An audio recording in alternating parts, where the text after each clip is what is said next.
আপনার আমার এত হতাশা কিসের জন্য, এত ডিপ্রেশনে আপনি আমি কেন আসি প্রিয় ভাইরা আমার? আপনি আমি কি মনে হয় যে আপনার আমার আল্লাহ সুবহানাহু ওয়া তাআলা দেখেন না? আল্লাহ সুবহানাহু ওয়া তাআলার প্রিয় বান্দা আপনি আমি না?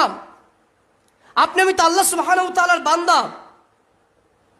মনে রাখার চেষ্টা করবেন যে আল্লাহ সুবহানাহু ওয়া তাআলা যদি বান্দা হয়, আরেকটা উদাহরণ দেই। আচ্ছা, ইলন ম্যাক্সের সন্তানের কি টাকা পয়সার অভাব রয়েছে? বিল গেটসের সন্তানের কি টাকা পয়সার অভাব রয়েছে? একটা ধনী বাদশা যে রাজা, তার কি কোনো সন্তানের কি কোনো অপূর্ণতা থাকে অর্থ সম্পদের দিক থেকে? থাকে না। প্রকৃতপক্ষে বাস্তবতার কথা বলতেছি, তার কিন্তু নাই। কিন্তু একটা বাদশার ছেলে, একটা ধনীর ছেলের কিন্তু টাকা পয়সার, ধন সম্পদের কিন্তু অভাব নাই। কারণ তার বাবা বাদশা, তার বাবা হচ্ছে বিশ্বের 1 নম্বর ধনী, তার বাবার হচ্ছে সবকিছু রয়েছে।